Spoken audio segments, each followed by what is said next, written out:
Humidor shop talk. Humidor shop talk. Get ready. Humidor shop talk. Get ready. Humidor shop talk. Sports. Humidor shop talk. Cigars. Humidor shop talk. Get ready. Humidor shop talk. Get ready. Humidor shop talk.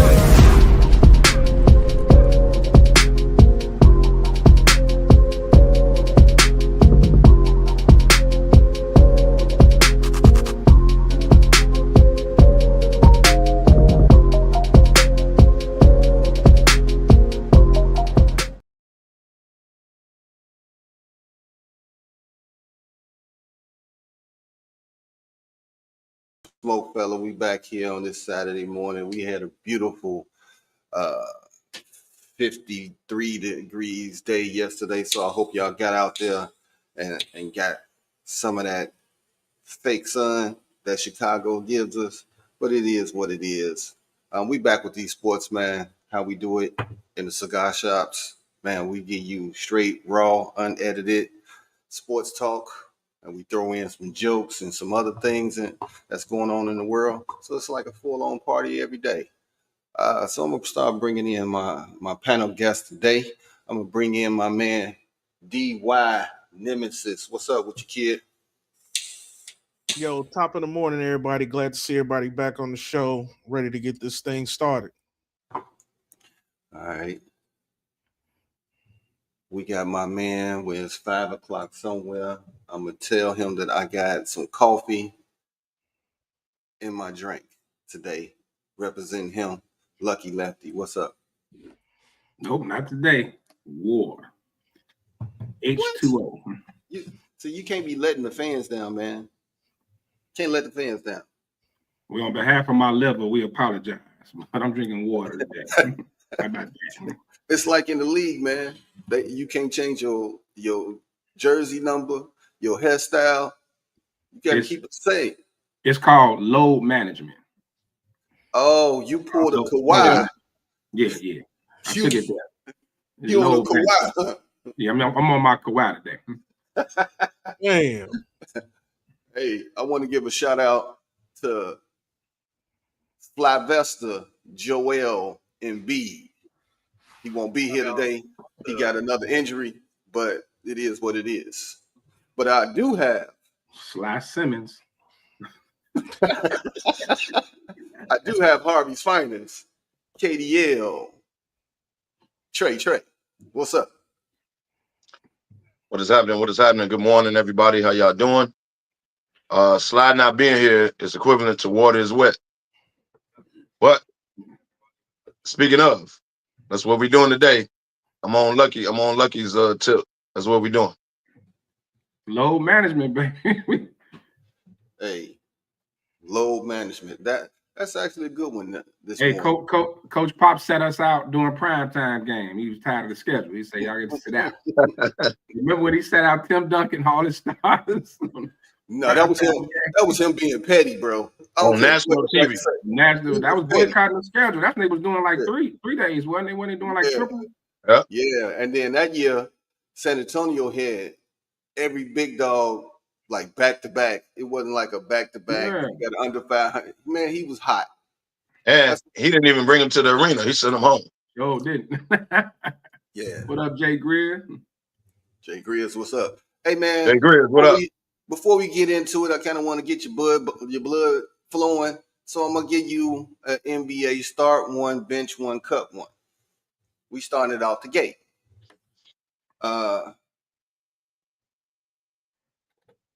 T-Mac, Tatum, and Ray Allen. Kevo, start one, bench one, cut one. Let's go. Said T-Mac, Tatum, and Ray Allen. Yep. I love Ray Allen.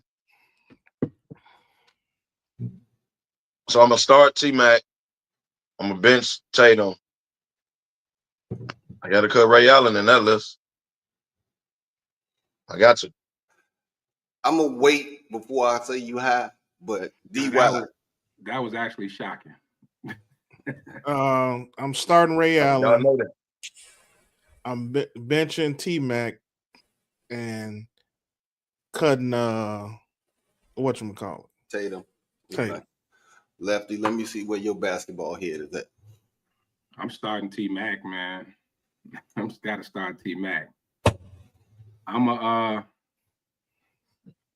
I don't want to seem arrow biased, you know, with Ray Allen and Jason Tatum, but I'm gonna go ahead and bench Ray and cut Jason Tatum. I don't want to seem like the old head, you know, that can't let it go. But yeah, that's it.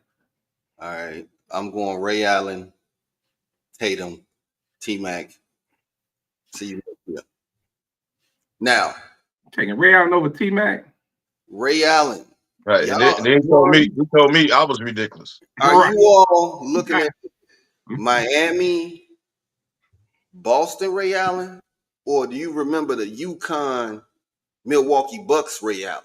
UConn, Milwaukee Ray Allen. I'm still taking T-Mac. You got to be high, bro. Seattle Ray Allen. You got to be high. I'm still taking T-Mac. You got to be high, man. DY, jump in on this, man, because you put Ray Allen up there. Jump in on this.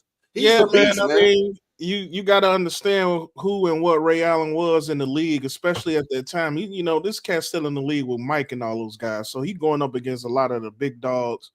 Stood his own at a very young age. With one of the most prolific three-point shooters in NBA history. You know what I'm saying? Bunch of records he in the top 5 in. So, you know, T-Mac had a few years where he was at the top of his game, you know, those scoring championships. But he never led his team to nothing. You know what I'm saying? Even some of the better teams that he had, he just never transcended like you know, like Ray Allen did, in my opinion. I mean, when Ray was the top dog, he didn't take his teams nowhere. Exactly. That's not true. That is true. What did he do? What Ray Allen do outside of Boston? Where did Ray take Milwaukee and Seattle when he was the head dog there? They was going to the playoffs every year. And then Orlando T-Mac ain't made the playoffs. And then yeah, he made the playoffs every other year. T-Mac, bro, you wouldn't even after Shaq and after Penny, you wouldn't even cared about Orlando if it weren't for T-Mac. T-Mac should have stayed linked with Vince Carter, and they would have been a 1-2 punch that side of this world. But he wanted his own. I disagree with that. He had to leave. It was Vince's show. It was Vince's show. Yeah. He knew it. He had to leave. He had to go do his own thing. T-Mac was right before. But I'm gonna tell you, the only reason I benched Ray Allen technically was to show respect for Tatum. Because I could have been an old head on here and went T-Mac and Ray Allen. But I wanted to show respect for Tatum because I don't think he gets enough of it. Well, so that's why I benched Ray Allen. In my mind, let me ask you this question, because this has been something that me, Pat, and Drew been talking about for a couple of weeks. Why isn't Tatum don't get the respect as one of the top players in the league? He got a chip. He only 26. He is 6-time NBA All-Star, 3-time NBA First Team. He only in his 7th season, bro, and he got all of this, and he averages in 26, 8, and 5. Why is he never mentioned in the top? And that's for y'all. I can tell you my opinion. Skill wise, he definitely should be up there. You know, it's like I'm still waiting for him to take that, to jump into from superstar to the megastar. I'm waiting for him to get up there with the Jokers and them. I don't know if it's his consistency or what. You know, I've just seen too many times where I kind of waited for him to like be the dog all year. You know, I don't know what it's just something that's not quite there. But I didn't see games he didn't went crazy and he looks unstoppable. But I also see games when he look a little timid, man. And I think that's what's sitting on everybody. You know what I mean? It's something, it's some reason he's never in MVP vote and he's never. And then they give him and Jaylen Brown that little 1-2 punch. I don't know. It's just something missing with Tatum. It's just something not quite there that puts him up there with the Lukas and the Jokers and the Giannis's, you know, as the new young guns. I dare y'all I dare y'all to compare resumes. Compare Tatum's, since he been in the league. Compare Tatum's resume up against Giannis and Joker's. See what you come out with. The only thing Joker got is more MVPs. That's it. They all got one chip. But how many times Tatum been to the finals? How many times Joker? How many times Giannis? How many Eastern Conference Finals Tatum been to? How many Eastern Conference Finals Giannis been to? How many Western Conference Finals Joker been to? But Kev, once again, we mixing individual awards with team awards. Boston had the better teams. We always throw that in there, and that's the issue. We always throw that in. We talking individually. MVP okay, well, let's do the okay. Funny you said that. Yeah. Let's do the individual resumes on all three people. See what you come up with. I'm pretty sure it's close. I'm pretty sure it's the only thing he ain't got is an MVP on that resume. It's the only thing he ain't got. He ain't got an MVP vote. How about that? No, he was voting. He was up there one year. Oh, he got a voter too? He was the MVP, and then Joker won it. If y'all remember, he was up there, and then Joker ended up winning it. But was he a serious threat for MVP that year? He was top 3. Probably wasn't a serious threat though. If it's the year he thought, if you say Joker damn near ran away with it, like he was. They had an article. No, not an article. They had a topic on First Take this week that the only reason Stephen A. said the only reason Jason Tatum's name ain't mentioned like that because he's boring. In other words, he has no flash, no like Ant-Man. And Joker Ant-Man was the MVP. Ant-Man, everybody like his personality. He's outgoing, spoken with, right? Tatum is boring. Joker not boring? Yeah, but Joker got multiple MVPs, so it's a different conversation. But Jason Tatum's resume compared to them dudes, come on now. Yeah, it should be up there. He right up there, but he just don't get the fanfare. Like, I don't know, is he too clean cut? I don't know. It's just something that's just not quite. Do we need to slap somebody in the game or something? I mean, something. Lefty, I will agree with you. It's something. I can't put my finger on it, but I'd say he should be a dog every night. But you said it. You said he, some nights he a dog. He giving you 27 a night. Like, what more you want, bro? The man has been in the Eastern Conference Finals over half his career. Well, Kev, I agree with you, but I just can't figure it out. I can't figure it out why he. Right, yeah, that's what I'm saying. I'm not knocking his resume, but then sometimes you get penalized for just being on a damn good team. Boston's a juggernaut, man. Bench, starters, the whole nine, and then you got like remove Joker and Giannis from their teams, and they ain't even they're not even playing teams. I think Boston could at least still get to the playoffs without Tatum. He that deep. You know what I'm saying? Well, that was just something that I wanted to mention that we kind of talked about, me, Pat, and Drew one night. But DY, you wanted to talk about the Luka returns to Dallas. So the floor is yours, kid. Yeah, I mean, jumping into the NBA, obviously the big story, especially this week, has been Luka, joining the Lakers. They lead them to 8-2 record since the trade. A couple things here. Number one, he's starting to get a little bit more comfortable with the team. He's done a few post-game interviews, where he mentioned it's still the transition for him is still tough. He's taking it game by game. But obviously, he kind of leaning into the role. And if you watch the last couple games, the last couple of nights, you can kind of see him and LeBron really gelling out there on the court. I think the biggest factor, though, has been the Lakers' defense. Since the end of January, Lakers been number 1 in defense in the NBA.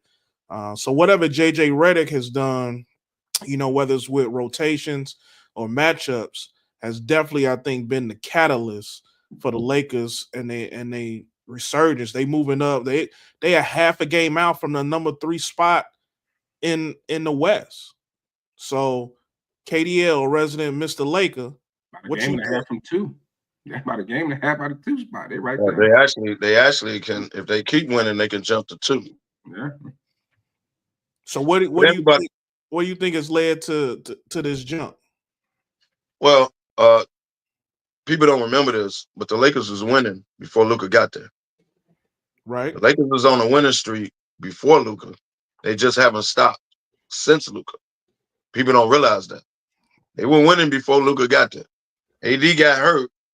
Well, AD got hurt, but the Lakers were still winning games. And then they added Luka. The train didn't stop. So now it's an adjustment period. You know, get used to playing with Luka. But now Luka is dominating the ball. Now LeBron has got more energy. He's playing off the ball. He's running fast breaks. He has more energy. He's playing spurts of defense. Like he don't do that because he paces himself. But now he can play spurts of defense. Austin Reeves fits in with anybody, who's the unsung hero, by the way. Everybody else know their role. The Finney Smiths, the Connects, everybody come in and know their roles and what to do. I don't like Gabe Vincent, but with this lineup, he don't mess it up. Like they could literally put him in the game. He can play stretches of defense. He's straight. So everything is Don't clicking. mess it up. Don't mess it up. Everything is clicking. I don't like him. Hell, they could cut him. I wouldn't miss him. Well, all I'm saying is everybody gels and everybody knows they role, and they just on a roll, bro. They trying to fit Luka in, and they telling Luka, no, you're Luka. Do you, bro? We'll play off you. And that's an adjustment for him to have his idol, right? Tell him, no, dog, it's your show. I'm gonna play off you. And that's a responsibility. He like, okay, they got to be confidence-wise. To me, he looked like he lost a little weight. That's just me. But Well, if you everything is clicking. when you running up and down the court, that's the best workout. Well, he don't really run. And he don't really run. He trots. On offense, he does. Defense, he does. I don't know. You know what? I've watched damn near every game Luka play where it's actually televised, and the ones I can catch on, you know, Fire Stick and all that. But I think it really come down to, and not because I'm a homer, but LeBron sets the tone, man. When LeBron playing D the way he playing, you know, like everybody, it feeds off. They all follow LeBron. Even you got Luka playing D. Now maybe some of that. He's trying. Well, I mean, but most of you know how that is. 70% of defense is effort, right? It's just effort, trying, moving your feet, you know, getting your hands in passing lanes. It's just hustling. It's playing hard. So it's not Boy, I was defensive stopper. You know better. You know better. All people know better. But no, but seriously, and watching how LeBron has, you know, like how he's attacking, how he's, you know, he's active, he's really, and it seems like everybody else is feeding off that. The ironic thing is they got almost better after AD got hurt and then traded. And some of it could have been mindset too, like, hey, I got AD back there. I don't have to guard perimeter as hard because if you get past me, I got big man back there. Now you kind of don't have that mindset. AD been one of the best defensive bigs in the league. Just call it what it is. For them to get better defensively without him says a lot. But listen to what you say. The Vanderbilts, the Finney Smiths, the Guilt, they picking up now perimeter wise. Right. I don't know what's going on with Lynn and why he's not playing. I don't get it. Jackson Hayes is not defensive. Now you can throw alley-oops to him, but he ain't at the rim blocking those shots. They're D'ing up on the perimeter. That's what I'm saying. Exactly. That's what I mean. So maybe the mindset is because we don't have that dude back there. Now we guarding a little, you know, we playing a little tighter. But even Redick, let's give Redick credit, man. Everybody clown that pickup. JJ Redick is a hell of a coach. Including the guy in the red shirt down there. Everybody did. You know, everybody got to eat some crow on that. Everybody got to eat a little crow. But I've watched him. I watched how the scheme they put together to defend Joker. The scheme they put together to defend Anthony Edwards. Like how the different zones, the different looks they giving them.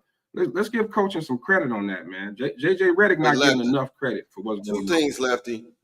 When it comes to Redick is a hellified coach because the same schemes that they ran to try to stop him, in his heydays, you know, like in Duke and all of that stuff, that's all he doing is using that same scheme play on various players to shut them down.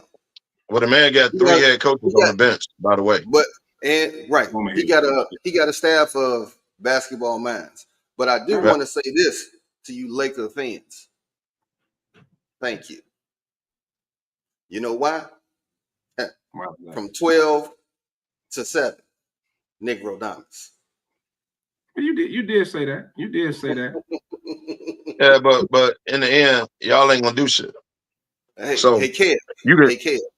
you can make it look good and come up from the grave. I mean, you know, y'all on the road. I get credit where it's due. They on the road. Jimmy fit right in. It wasn't no, and I had questions.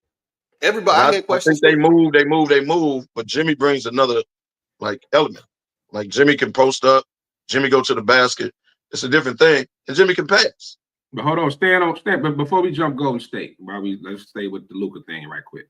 I think the other thing that you're watching is Luka's having to adjust.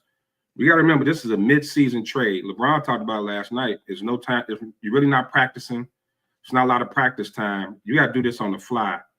And you're going with Luka. Luka's someone who's used to damn near 80-90% usage rate to now LeBron, Austin Reeves. Like sometimes he gotta, I see sometimes when he gotta go stand in the corner and let Reeves and LeBron cook, he kind of look, you know, Lost. he kind of lost, like, right? So that's something he has to adjust to. So this is a huge adjustment. Everybody tends to think basketball just throwing a bunch of superstars together and letting them just go. But you know, we talked about Luka in Dallas all the time. He dominated the ball every time down. He touched the ball. He controlled everything. It was rare that he had to go stand in the corner. Now, when Kyrie came, he didn't have to do it as much, but it's even less now with the Lakers. And doing this mid-season on the fly, it's a challenge, man. I think that's what we're looking at. His shot is flat. He's off. He hasn't played. You know, he was out since December with the calf. So this is a big adjustment. The fact they still winning, man. Salute to the Lakers and their whole coaching staff. I'm gonna tell you right. A calf injury, that's hard to come back from. It's not like overnight. Yeah, they got the top doctors and people to work out and get you right, but that calf control a lot of your movement on the floor. But you know what? If it's torn, then go ahead and have a surgery. I don't know why it keep going bad. It's either torn. You can strain your calf, bro, and you can get over that, right? You rest it, you heal it. But if that Now, calf is torn, you might as well go ahead and have surgery on it because he keep having the like same a injury. broken bone versus a sprain. They say you should have just broke it because then it'll heal faster. I agree. I feel that way about my foot. I wish I would have broke it instead of sprained it. Right. Because it's gonna carry with you for a long time when you sprain. That goes to usage rate again, though. Like, you know, you see Redick has a certain time, you know, he gets him out the game, he would let him rest. He's not constantly cutting and moving on that with that calf. You know how, like you said, you can pull that anytime. One wrong, one step right, one step left, whatever. Yeah. You'll pull it again. But then not having to do as much, and he's still not out the water yet. I was actually shocked he played last night in the back-to-back. I was surprised he played last night. Well, sometimes but you got to figure he's not running the floor. Y'all got to peep this. He's not running the floor like LeBron does. LeBron leaks out, runs the floor. Luka passes the ball. Luka, he's not running. He's trotting up the floor. He's slow dribbling, right? He's not thoroughbred running like LeBron is. Luka is the farmer. He's playing it off. LeBron is the class deal. Yeah, but even before the calf injury, Luka don't play fast. That's not his game. He's not. Right, that's not what he do. So he's not full running. Right. Like he's that. not a full. You know what I mean? So he can play it off and get over half court and move around. He's shooting one leg threes, step backs, right? He's not going full throttle, you know, like a thoroughbred. One thing I think he's doing that not to get injured. I want to give Redick his flowers on. His time management, him or his assistants, whoever it is over there with time management, bro, it's impeccable. It's impeccable. And he don't wait. Lefty, you just said it. He don't waver from it. When that time, when his Apple Watch go off, Get him out. Wait, the dude under you, me and him was arguing Thursday because he like, they making a run. Why don't throw LeBron back in the game? LeBron had played almost the whole third. He had to sit him for a minute. No, he got to be out there. Like, that was Kev. No, clock management, baby. Reddick. The reason I said that is because they were getting 2 or 3. He brought LeBron back, and LeBron was able to hit a big shot to help close that game out. But that's what good coaching do, man. He didn't panic and throw LeBron back out there like you wanted him to. The only reason I said that. Why ain't out there? The only reason I said that is because they were making a run, and you didn't have all your best players on the floor. Hey, You had Gabe Vincent out there. We got Kevin, A.K. Thibodeau over here. I'm just saying, bro. They was making a run. Run the 40-year-old in the ground. You had don't run him. No, don't run him in the ground. But at that time, you needed them on the floor. You had people that was getting killed on defense, aka Gabe Vincent. Like people was good. So I'm like, put your best team on the floor, bro. They're coming back. Yeah, and Luka couldn't stop it. It was 8-9 minutes left in the game, Kev. Gabe is your Kobe LeBron Bryant. had played almost the whole third. You couldn't expect him to not sit at all. For he sat him like he did and brought him back at that 5-minute. Oh, he sat. They pay you the big bucks for a reason, bro. You sat. You got a little water, a little Gatorade. Chad's back in the game. They're making a run, and the team you have out there can't stop them. That's what I was saying. But you also notice what we haven't seen in a long time. LeBron respects Reddick. It's the respect that he don't override him. Yeah, no, I agree with that. Because we've seen in his career, LeBron to check himself back in the game. Yeah, you know what I'm saying. Reddick, you don't see him dominating the huddle. He let Reddick do his thing. He did that with Darvin Ham. Yeah, he was like he just got up and went in the game. Yeah, he showed Darvin no respect. Once LeBron's the type, once he see you don't know what you're doing, he's not gonna respect you. We all work for a manager or something that we know didn't know what the hell they was talking about or what they were doing. LeBron is once he see you don't know what you're talking about and you don't know what you're doing. AD, none of them respected Darvin Ham. They said he didn't. His rotations were horrible. So he like Joe or the SmokeFellas? Wow. The man ain't on here yet, man. Hey, man. You know it was over once AD went to the press box and called him out, and clearly he was talking about the coach. Mm-hmm. So what? And sometimes with coaching, man, they don't, like you say, he got some former head coaches on the bench.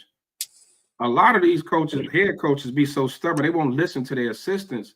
Reddick probably is listening to those assistants. You know I'm sure.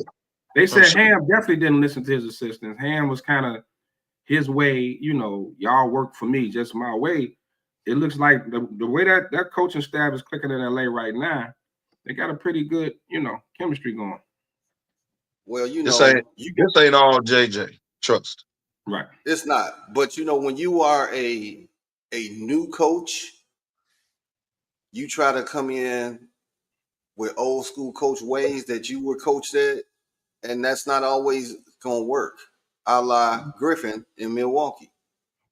I don't know what was up with that because they had a winning record at the time. So I don't know what was. Where the hell is Adrian Griffin? Don't give that caveat though, man. Don't give that caveat if they ain't all JJ. Because if JJ was fucking up, everybody's gonna yell at JJ. They're not gonna say, well, JJ and his coaching assistants are fucking up. They're gonna say it's JJ messing up. So if you're gonna do it that way, he give it to him because he's smart enough to realize he ain't the smartest coach on that team.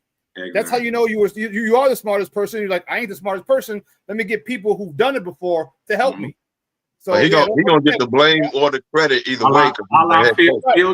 Phil Jackson text winners. Tex didn't get a lot of credit. Tex didn't get the headlines, but everybody knew who was the backbone of that coaching staff. That was Tex. Dude, and JJ, I like his old. I mean, he was very old school in my thing. I mean, his thought process. Challenging the players. I just like his old style, old school way, mixing with these 3 former head coaches who've had the experience. So now he can get he uses his way, blended with their input. Man, it's a great mix so far. Great mix. What if that dude goes on and wins a chip? Man. And lists the head championship coach. Hey, Sean, hopefully we get Gonna that be here in crazy. Chicago and Mr. Ben Johnson. Hopefully Mr. Ben Johnson has the same mindset. Hey, do the same thing. We'll get. I'm sure you'll get to that. But hey, you hire Dennis Allen, that dude, and he ain't going nowhere, Sean, bro. Hey, Sean, did you read Gandy's post? Yep. Yeah, just like LeBron. Jump in. That's okay. I'm out. Man. Hey, all right. But I'm not gonna let y'all just skim past my Negro Diamonds. I'm not gonna let y'all do that. I need y'all to give me my flowers because I broke it down last week. I broke it down last week. They said it wasn't possible. I said it was possible. I said it definitely was possible. And they making a run right now. But Jimmy always played nice early on. When he first get to a team, it looked good.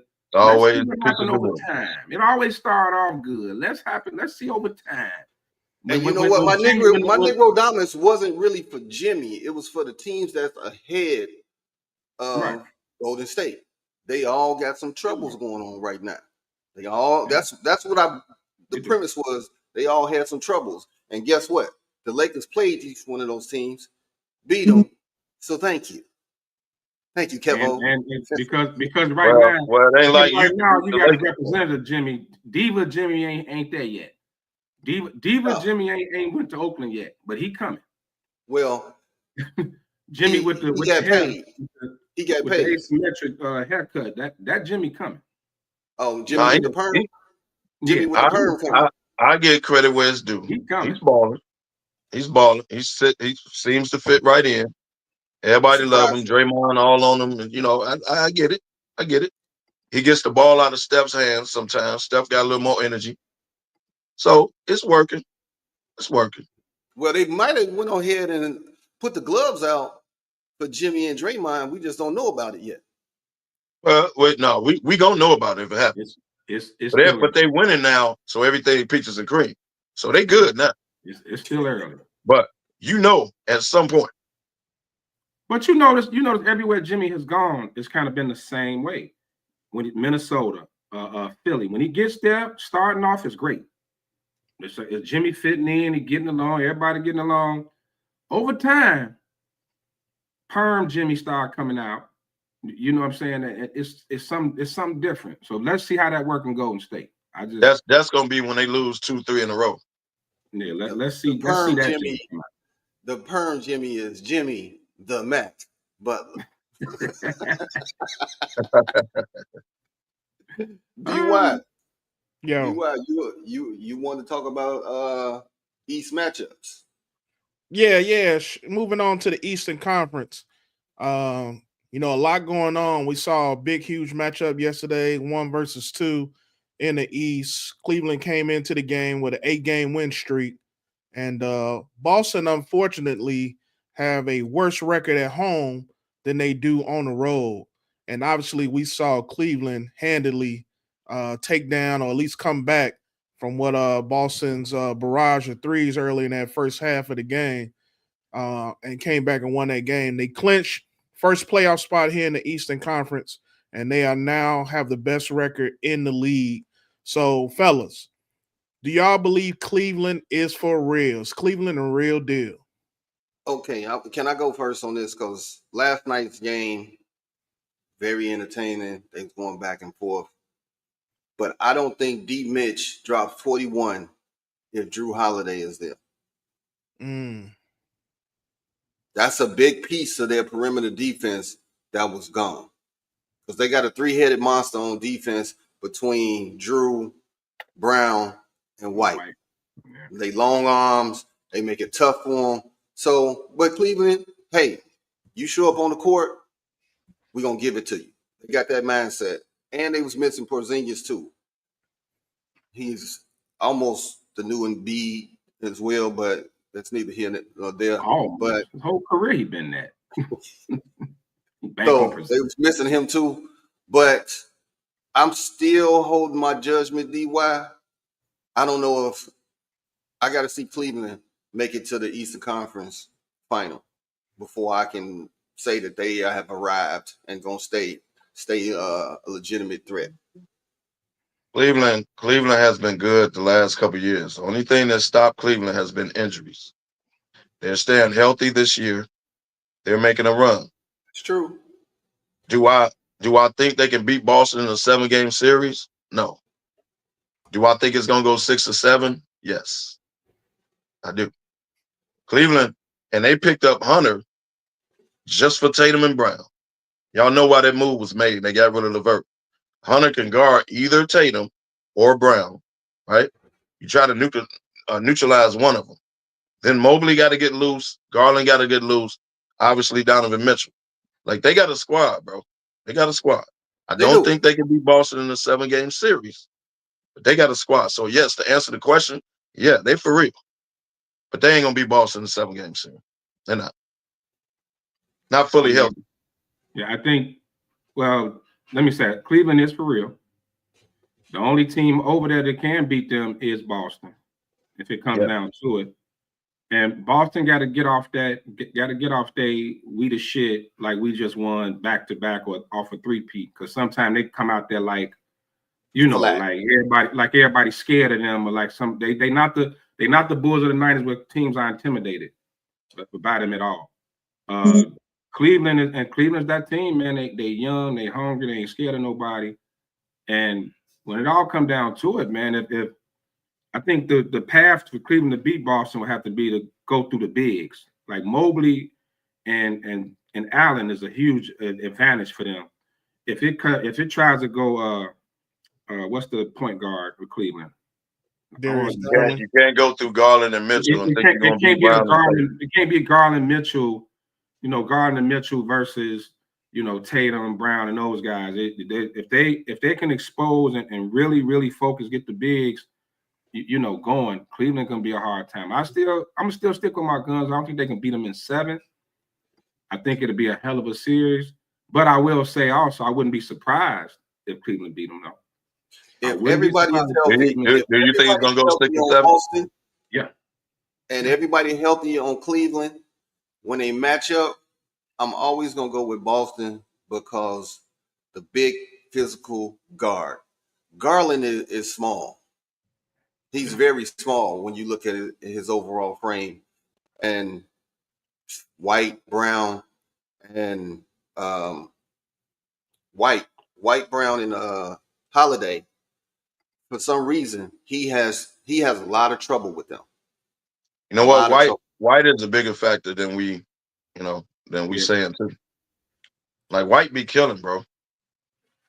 White be killing. Porzingis is obviously a matchup problem, but that's why they won't beat Boston in a 7-game series. Ever since they are for real, bro. They gonna give him 6 or 7. He been the truth. Would you be shocked if Cleveland beat him in 7 though? Would it surprise you? No, I wouldn't be shocked. I just don't think it'll happen. And here's the thing: Cleveland's gonna have home court. Boston ain't tripping on home court. They don't give a fuck. The best road team in the league. I mean, I ain't tripping on that, but yeah, they ain't tripping. Let me point out one other point that I found very interesting, especially coming out of last night game. Last night, Cleveland bench outscored Boston's 33-6, and those 6 points was from one player. Does it concern you that they don't go a little bit deeper in their rotation? It seemed like Cleveland put a lot of players out there yesterday. I think they had about a 10-man rotation out there yesterday. And I understand Porzingis and Drew's hurt. That was the problem. You're not getting enough. You're not going to get Tatum and Brown to score 40 and 30 every night, especially in the playoffs. So that I feel like that bench for Boston has got to start playing better in order for them to go back to the finals. But you just answered your own question. Because Porzingis and Holiday, who are starters, wasn't in the lineup, 2 of your role players had to be on the floor. That takes away from your bench. You got to think about that. 2 starters were gone, which means 2 bench players had to start. You don't have a bench at that point. You don't have enough. I ain't going to say you don't have a bench. You don't have enough of a bench now because 2 of your bench players had to start. Well, And I guess think, what? and I look at it like that. think, They and bench to add player. to that, thing, to add to that though, Boston better take Cleveland serious. Yes. Yes, they better start taking them That's it. serious. Because a lot of times Boston, they seem like they walk out there with their chest poked out, like can't nobody beat us. You know what I mean? And they sleepwalk.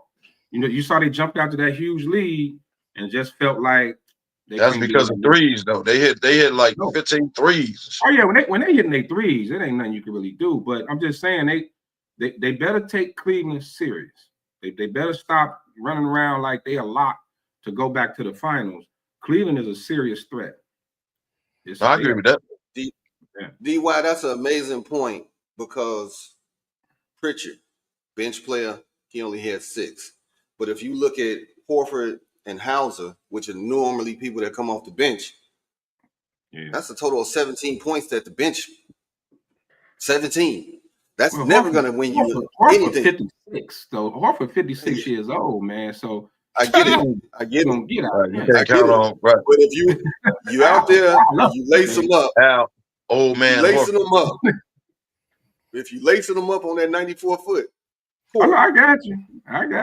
You got to come with it. Oh, so it's okay for LeBron. It's okay for LeBron to be 40, but it ain't okay for Al Horford to be 40. Energy. Yeah, that's 2 different kind of 40s. The one thing Horford ain't been accused of is being athletic. This ain't Haslam. You knew Haslam at 40 wasn't getting off that bench. No. Horford plays. All right, and keeping with the Eastern Conference thing, the Detroit Pistons came into last night's game with Denver, 8-game win streak. You got Cade Cunningham averaging almost 26 points a game. Jalen Ivey about 18 and 6. The Detroit Pistons have 6 players that average double digits on that team. And then you got Jalen Duren, the big guy, averaging a double-double with 11 and 10. Lost to Denver last night. But question for you fellas, and I'll start with Ben this time around. Is Detroit for real? I'm gonna say Bickerstaff Jr., the third, whatever he is, he got them boys playing together.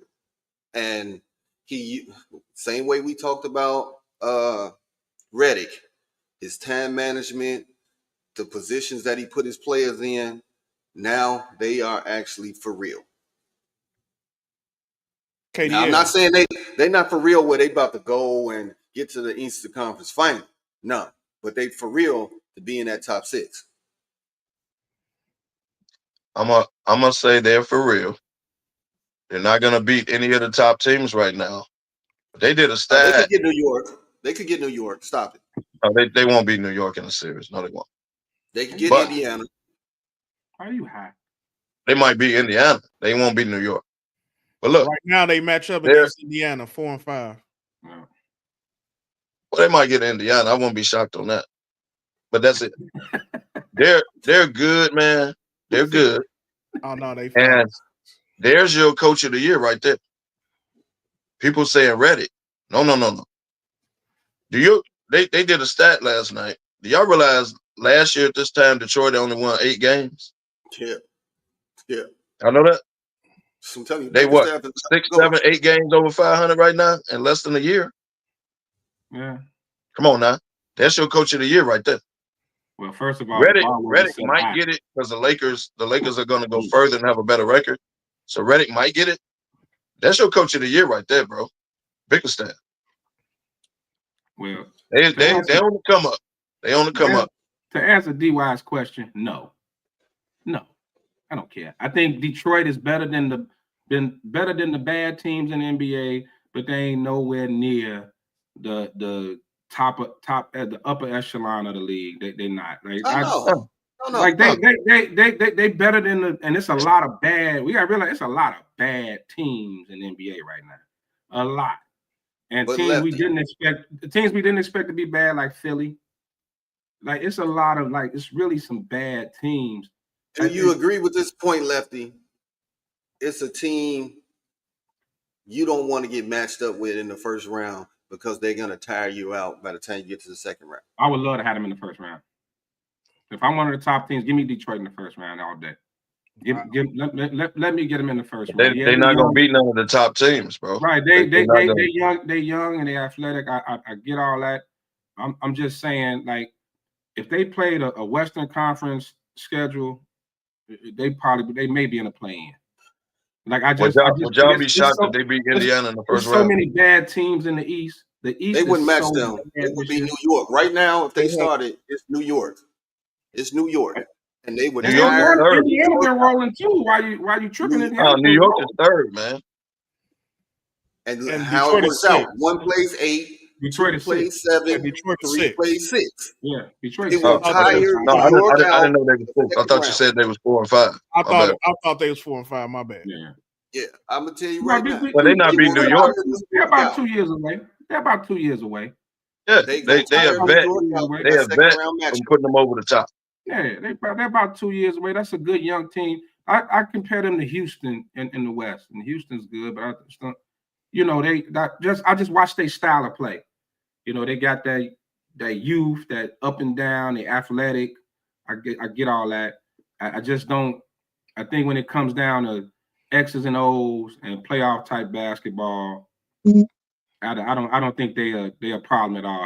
If I'm one of the top teams matching up, give me Detroit. I'd take Detroit before Indiana. I'd rather have Detroit than Indiana in the first round. If they match up against if it stay like it is and they match up against the Knicks, goodbye. Great year, y'all on the come up. Just like Houston. Houston ain't finna beat nobody, dog. They're not. They're good. Nice story. Come up. Great. You're on the right trajectory. They ain't finna beat nobody, dog. Yeah. Not in the series. That's a great segue into the next part of the segment, the New York Knicks. What's wrong with the Knicks? Knicks came out, won that game last night, went down to the wire, going back and forth with Memphis. I watched some of the highlights. It was a pretty good game. They got the third most wins in the conference, and Tibbs going to be Tibbs. So, of course, he got his whole starting 5 all playing at least 35 minutes a game. Cat's out doing his thing. Cat averaging almost 25 and 13 and a half rebounds. So, are the Knicks going to be able to duplicate what they did last year in the playoffs and make that run, or is Tibbs going to continue to run these guys down? Lucky, I'll take you first. No. I'm gonna keep it simple. Well, I'll say they can make the run they did last year because the East is just not good. So they can get back to the Eastern Conference Finals. I think they there, but if they have to match up with Cleveland or Boston, I don't think they get a chance in hell. The rest of the East, I think they can run through them. And Tibbs is gonna Tibb. He's gonna run them down. And you know how that playoff schedule is, those condensed every other day. And it's always been Tibbs' MO. So I just don't see it. Only reason they get that far Eastern Conference is because the strength of the East. The East just is not that good. KDL. Tibbs is gonna Tibb. By the time they get to the playoffs, there will be injuries. The Knicks won't make it past. If they get Detroit first round, they'll get through that. But if they run into Cleveland or Boston, which they probably will, game over, good night, holla back. You want to know what the Knicks' problem is? They don't play defense. And for a Tibbs team, they'll never go far. The man has a 7, maybe 8-man rotation that he runs them in the ground. And the 2 that come off the bench don't play as much as the starters. He played 10 last night. He went 10 deep. Somebody hurt? Is somebody hurt? No, ain't nobody hurt. He don't, bro, that wears you down by the time you get to April. And the fact that they don't play defense, now Mitchell Robinson might help him out, big man, because Karl-Anthony Towns don't play no D. He'll give you 30 or 40. He don't play no D. You know who else don't play no D? Jalen Brunson. Much as he scores, he's getting killed on the other end. But people don't point that out because he's scoring on the other end and you don't notice it. Watch the Knicks play. They single him out just like they do Luka. Yeah. Put him in pick and rolls, a switch, they kill him. Plus, he's too little. So, to answer the question, no, the Knicks ain't going. No, they're not. Ben, what you got? Two things about the Knicks as I listen to you guys, and then I look at some of the comments. Gandy, I usually never agree with you, but they not tough. They not Grammy. Secondly, Kev, you hit it on the point. They don't play no defense. And my third issue with New York, I don't like their offense. It's too much dribble, dribble, dribble, isolate. Dribble, dribble, dribble, isolate. That's all it is. Either Cat is isolated or Brunson is isolated. There is no fluent movement throughout. You like my coach speak? Lefty, I know you like it.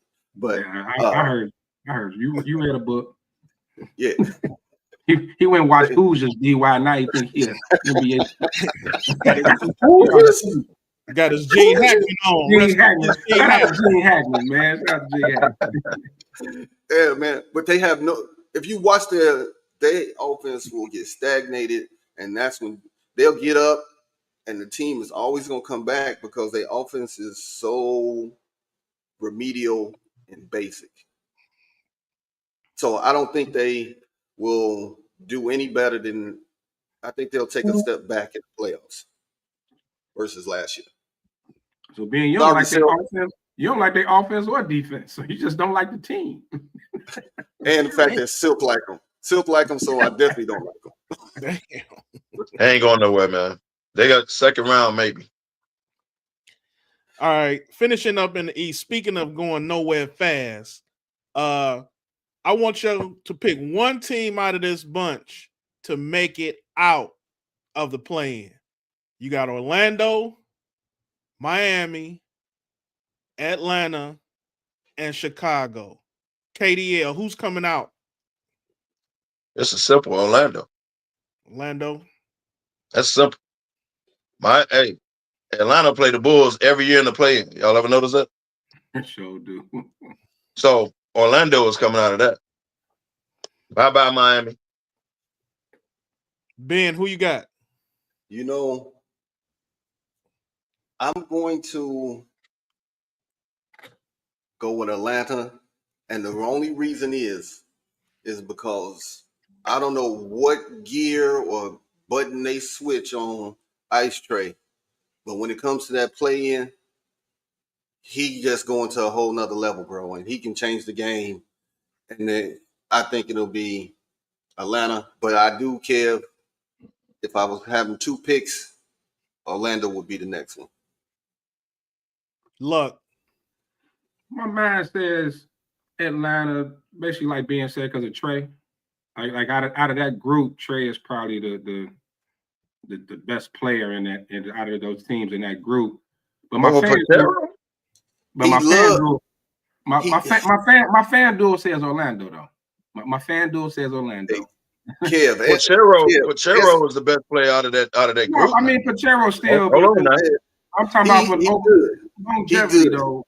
Right. If Pachero stay healthy, I'm with you. But Kev, Trey has proven it already. Trey has proven he can. Do you agree that Trey gets better on the road because he loves the crowd to come at him, and the crowds come at him, and he heat up.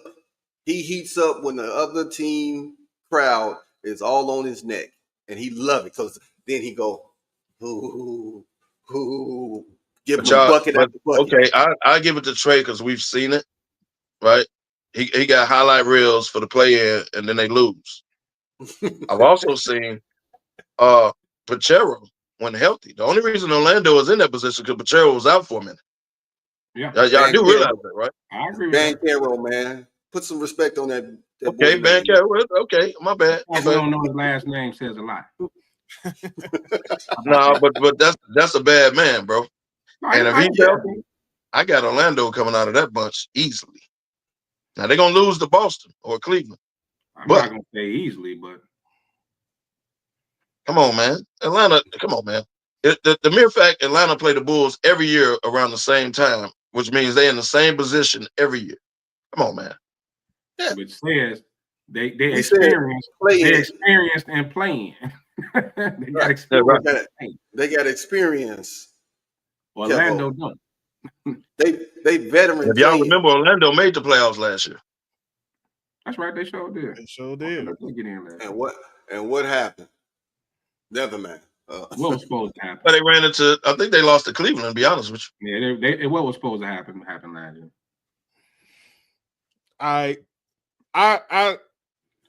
Miami's leading the pack right now. Orlando's definitely good. Atlanta is hit and miss. I'm going to take my Chicago Bulls right now. Ooh. Chicago is coming out of the play-in to make the playoffs. This team, for whatever reason in the world, somehow are playing their butts off. Billy Donovan got this team pumping on all cylinders. Obviously, they're not going to do anything in the playoffs, but Josh Giddey, look at Josh Giddey last 4 games. Yeah. The man went from 19. But Sean, can we drug test DY after the show? He talking like he high as Snoop. What? Hey, I said the same thing, DY. I'm right with you, man. I said Giddey flirts with a triple-double every night nowadays. Every night he flirts with a triple-double. I didn't like him at all, but here's the one thing you got to remember.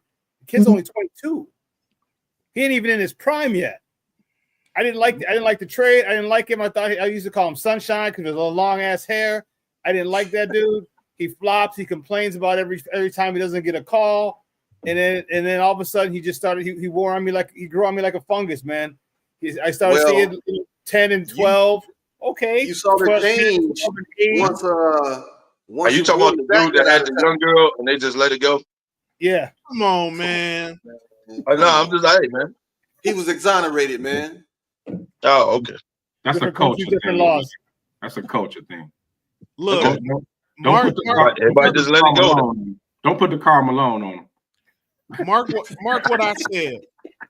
Next week, the Bulls face playoff teams and playoff teams in the East.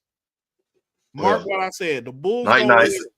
So DY, this your Negro Dominance moment right here. This your Negro Dominance moment. This is night. Look, they're gonna win 2 out of those 4 games next week against Eastern Conference playoff teams as they get ready to make a run into the playoffs. They're gonna come. They gonna win. And Cleveland involved. Cleveland. They got Cleveland, Indiana, Orlando, Miami. At Indiana tomorrow, home against Cleveland Tuesday, at Orlando on Thursday, and at Miami on Saturday. Well, the one thing you could say, man, and Billy Donovan, they showed even when he was in OKC with those young boys, they played for him. He get those young boys to play. We've been seeing that. So actually, it's not as far fetched of a prediction as we thinking. We just thinking the Bulls supposed to be tanking. They supposed to be a horrible team. They traded away Levine, everybody.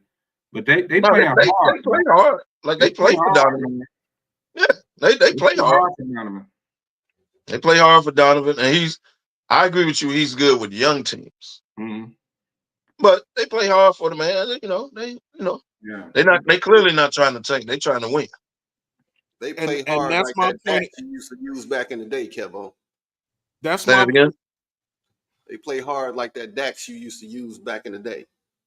I actually used Dax and Sporting Waves, but you wasn't know nothing about that though, because you had a mohawk. He had a mohawk before it came in style. Yeah, he had a mohawk in a minute. Hey, 18 style. He did grow up with following Mr. T. Let's not get it twisted. Right. 18, baby. So Sean and KDL have made the list. Hey, I had Dax and Sporting Waves, to be honest with you. And now you bald. You wonder why. And all that's gone. Maybe that's a bad mix, Kev. Both of them. Right. Hey man. Well, Kev, you know what you're gonna get from Waves before I went to Dax. Birthday. I had Sporting Waves before I went to Dax. You getting a can of Dax. That's when we had the ball fade. Y'all remember? Y'all don't, but y'all shorties. Y'all don't know nothing about them. So Kev, in your gift bag will be Dax sporting waves, and a pair of tube socks. You going so we going back to 1985, huh? Okay. Always. And don't forget the wave cap. Oh yeah, you had to look. You didn't take the wave cap up until you got in home. Homeroom. All the way to school, right? You got all the way to school, but That's up. You took that off in homeroom. And hey, Lefty, With the fresh waves, baby. You got that line across your forehead. Right for Yeah. It'll go away throughout the day, though. It'll go away throughout the day. All right, y'all. We moving into the second hour of the ride. Gonna jump into a little NFL talk here real quick. Starting off, Wish we had a commercial or two, but go ahead. Free agency is right around the corner.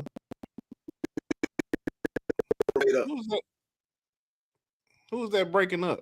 Was that you, Ben? Having technical difficulties? Yeah, I said all the bills paid up, kid. Apparently. So going into NFL, Kansas City Chiefs put the franchise tag on Trey Smith, or at least let them know NFL free agency is right around the corner. We're about a week away. Big story coming out.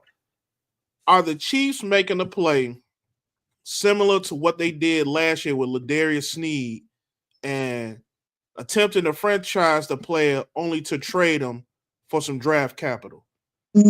Luck, what you think? No. I think they're gonna work a deal out with Trey Smith. You just can't let one of the top O linemen in the league at that age. You can't let him get out the building. You know, it's one thing to try to replace receivers and everything else, but I think Andy Reid realized the importance of the trenches, and they've kind of had a little rotating O line thing, every other year. But I think it's it's like I was actually shocked it got as far as it was possible for Trey Smith to even walk. But I think, especially after seeing what happened in that Super Bowl, he's your best offensive lineman. They need him. Like he's one cat that's not easy to you just can't replace that. Like what he brings. So no, they're gonna work a deal out. Now some other cats gonna end up getting let go. There's gonna probably be some surprise cuts, but he'll be there. If Mahomes wouldn't have got beat up in the Super Bowl, he would have walked. The mere fact Mahomes couldn't get out the pocket, and they obliterated that offensive line with 4 people, can't let the man get out the building. So I agree with that. They probably pivoted like, you know what, we can't do it. As the GOAT Tom Brady said, Mahomes was running like the Super Bowl year we beat him. That's why he'll be re-signed. Petty ass Tom Brady told you they're gonna re-sign him without telling you. So why wouldn't they just re-sign him? Well, it sound like they waited till the cap, the actual cap came out, and it was a $24 million increase. I guess it was just a waiting game to see how the money was. Now, if the cap wouldn't have jumped that high, then they probably would have let him go. They may have let him walk, because you're talking $24 million for a guard. Like, he's about to reset the guard market, and and they got some other cash they need to bring back as well. So, they're gonna restructure Mahomes and restructure again. They move some money around to free it up, but here's why. They probably tagged him because he got a number and they got a number. So we're gonna tag you so you can't go nowhere. Now let's meet in the middle. Go ahead, Sean. That's exactly it. That's KDL. That's exactly it. It's a tag. It buys time because you can negotiate while you're under the tag, or if negotiations fall through, you still got the tag. So that's the only reason they did that. And it's smart on their part. So I hope the Bears, when you get to them, I hope they have a contingency plan, have a plan B. No Diddy. All right. And Sean, a plan B. Damn. But Sean, you just dropped the bar there. I didn't expect that one. But it also allows that front office to do some investigation and legwork to see, hey, who else out there if we got to replace this cat? Like you say, it bought them a lot of time to see who might get cut and all of that, and say, you know what? All right, go ahead, walk, brother. Yeah, but the problem is the only thing the only backup plan to that for KC is probably some 34-year-old. You know, Trey Smith is 26, Sean? What is he, like 25? 26 years old. The other guards out there are either coming off major injuries, Fries from Colts, and then you got James Daniels, these guys coming off injuries. And other than that, you're gonna have to sign some older vet. So yeah, I don't know. Well, I think they're gonna work it out because if they don't, he's not signing the tag. Well, Beckham from Philly too. Was that Beckham? Makai Becklin. Yeah, Makai Becklin. He's coming off injury too. Yeah, coming off injury. Yeah, he's like 6'9". That's insane. Caleb ain't gonna need a step ladder back there. He's huge. Yeah, he's a big boy. Right. All right, second biggest piece of news come out this week, NFL. Matt Stafford has agreed to re-sign with the Rams, and it's reported that he's signing for much less than he could have been potentially offered from either the Giants or the Raiders. So, KDL, is this a good move for Stafford to return? Of course it is. They was a play away from beating the Eagles, and they the only team in the playoffs. They gave the Eagles a run for their money. If Stafford would have completed, we watched it. They was on the verge of beating the Eagles that last drive. Yeah. So if you got a good young defense, Nakua, the tight end, the running back, you got a good mix going on. Somebody jumped in that room when they met yesterday. It was like, hey man, look, we sorry for putting you through this. We got you. They must have met in the middle because he took a pay cut last year. So they must have met in the middle, okay, I'll take that. I'm 37. Okay, cool.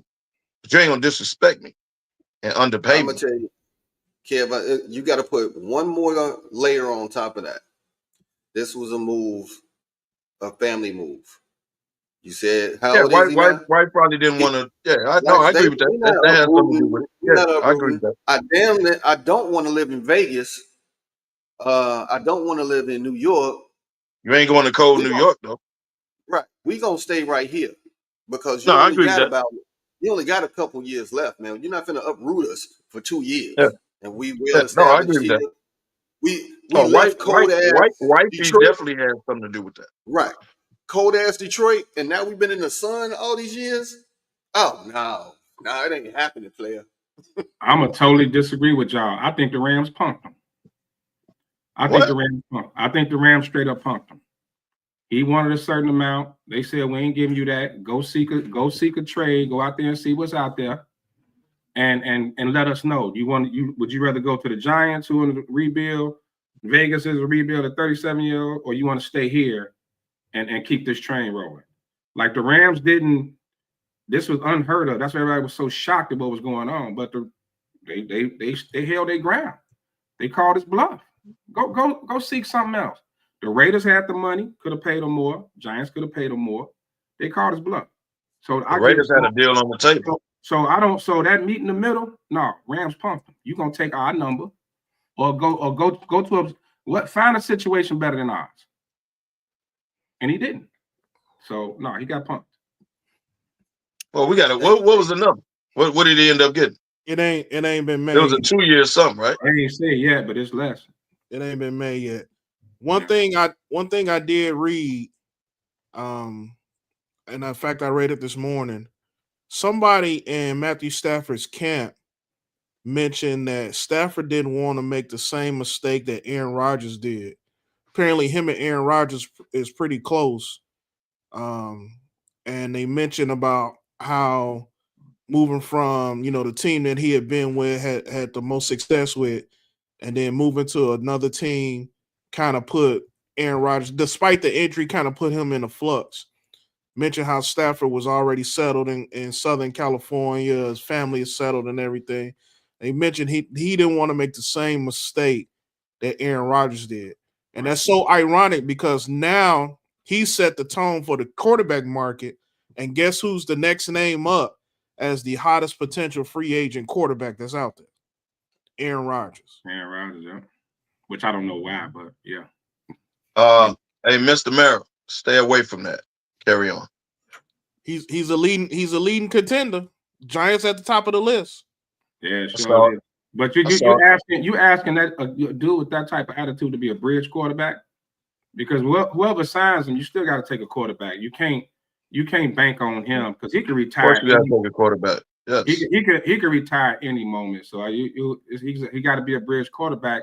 What type of mindset is he gonna bring into the building? And KDL, I know you're gonna like this part. He's non-black.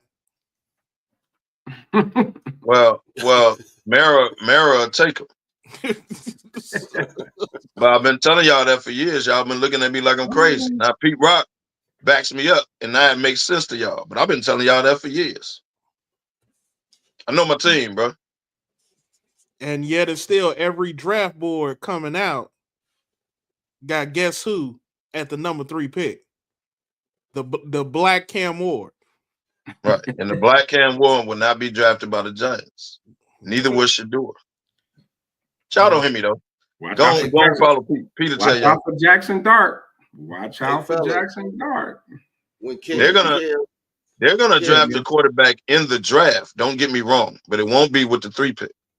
Hey, Kev, hold on to your comment, man. I checked the books. We do got to take a break. I got to pay some Sly's his no-show fees. So we're gonna take a break. I'm gonna pay these fines that Sly got, and then we'll be right back. Oh wow. The note. How do you take care of your mind health? For my mental health, I meditate in the mornings. I have my dogs. They're the best. I just find ways that help me just relax. Finding things that make me happy, like being close to my family. I meditate a lot and read books. I have hobbies outside of the game. I'm able to switch off. I'm able to turn my brain off from the game of basketball. Your mind health matters. Your mind health matters.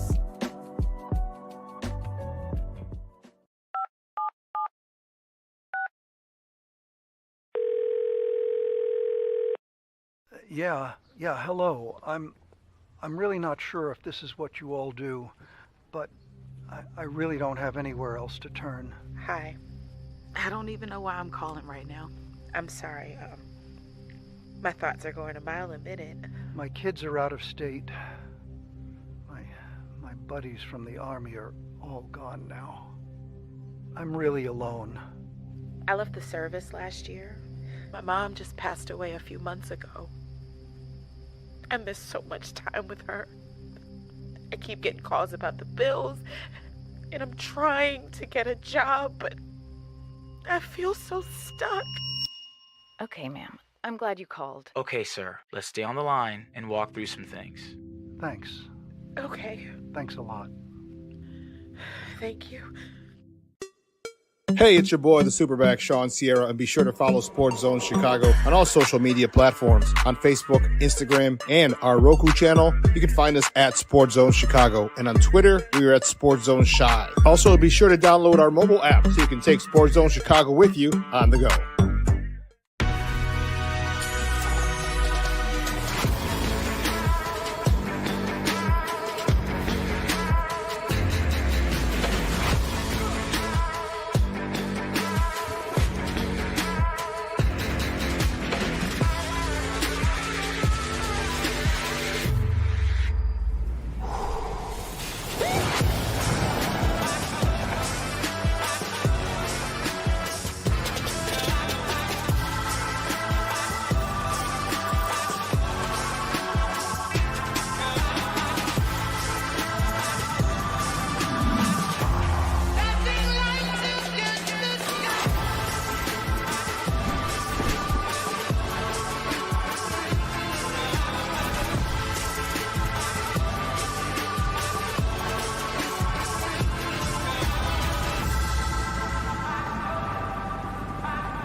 I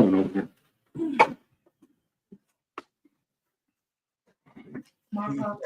We back, baby. All right. Continuing with a little bit more NFL news. News coming out of NFL Combine. In my opinion, Combine been a little quiet this year. You don't have some of the bigger names, and I think you're starting to see an emerging trend of some of the better players not participating in these Combine events.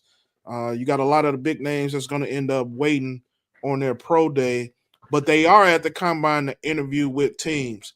So top story probably coming out of the Combine, Abdul Carter, potential number 1 draft pick to come out, may need surgery on his foot, but he's been advised not to have it. So if Abdul Carter needs surgery, or if he's not 100% at this point, would you be willing still to risk drafting him at and what you got? You know, this kind of takes me back to Carter from Philly, and they were like, "Oh, you don't want him on your team because he got an attitude problem. He got into trouble." Now, different situation with surgery versus attitude and poor decisions, but it's a rare talent. It is a rare talent, and it's hard to pass up on that rare talent, man. And NFL, they have some of the best doctors and people to evaluate. So I would go ahead and take that. I'll go ahead and take them. I'll take them. Luck, you take that risk at 1? I don't know, man. I would really have to lean on my doctors. If it's going to be a lingering issue, you got to be careful. It's just drafting someone, especially at number 1 overall, just first round period, with injury concerns is it's a slippery slope. You know what I mean? That's something, because he may not need surgery now. They're not recommending it now, but what happens in a year or two? You also got to forecast. Does that injury get better? Does it slow him down potentially? Does it hurt? So those are just questions asked. If I'm Tennessee, I would explore and see if I could get a trade or something, maybe trade back. I think between him and maybe Travis Hunter, I don't think none of the quarterbacks are worth for 1. If somebody wants to come up and get him, I would definitely consider it. KDL. I might not take him number 1. But if I'm one of them top 5 teams, I'll take him. I'll do it. If he failed a 10 and you're the Chicago Bears GM Ryan Poles, would you take him at 10? Yeah. I'd definitely take him at 10. Yes. Because of the injury, he's gonna fall. Right? We kind of know that. He's gonna fall. But if he fell in y'all lap, you better take him. You go free agency offensive line. You gotta take talent, bro. Okay, he got a foot injury. Okay. It ain't like they talking, some major knee or some back or something like that. It's a foot injury. I had a sprained foot. Foot injuries are serious though, man. They might have screw in his foot. But he played with it at the end of last year. He played with it in the playoff and everything. And played well. So it can't be a major injury, right? He just needs to get it fixed. Well, that don't mean you don't draft him. If it requires surgery, that's anything requiring surgery is major. I mean, but that's just to get it fixed. But listen to what y'all said. If he played in that bowl game and he had the injury already and how he played, then it ain't that serious. They just want him to get it fixed so it's not lingering. Yeah, you're talking 17 games to 12 though, and against much different competition, man. But if the doctors said that they said not to get the surgery, it ain't serious. It's not that serious. And the way he was dog walking players in college football, man. He's a dominant force. So to answer the question, you draft him. Yes. He's a rare talent. And it's hard you can't pass over rare talent, man. We did that with Carter just because of his poor decision making. And look how he was causing havoc for that Philly defense, man. for Yeah, 2 but years. attitude and injuries is different, bro. It's totally different, man. Like this, you're talking a rigorous NFL schedule and going up against who he has to go up against. If that foot, I mean, yeah, it could be it's a 50-50 shot. You know, what happens if that foot ends up, you know, he has to miss a number of games, or he does need surgery going to a second year, or Lefty, let me frame it up this way, Lefty. So you wouldn't draft every year. I would, because I like in the NFL Combine, right up to the drafts. You get the top players. Somebody is always trying to knock them down, right. Whether it be the media, some type of whoever it is knocking down.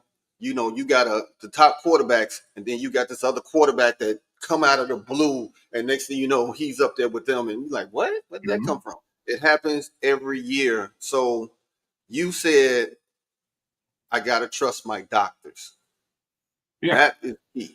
You got to trust your doctors on this if you're going to go ahead and make that jump and take them at 1 through 10. Well, even if the Bears at 10, I mean, at that point, then the medical staff has the final say. Right.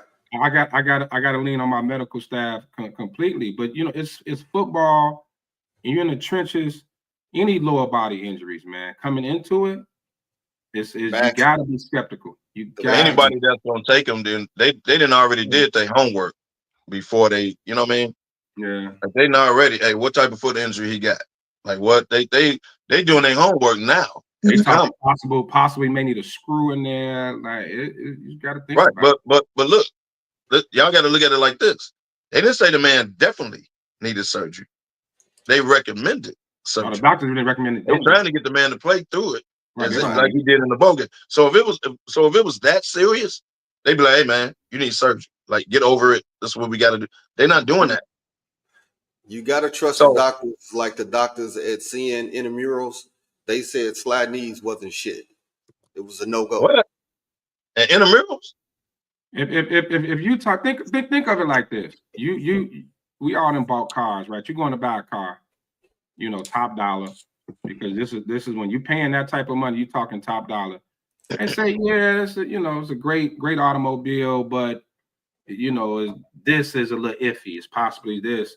You're gonna think about it, right? It's something that you got to take into consideration. You can't just get so caught up in the no.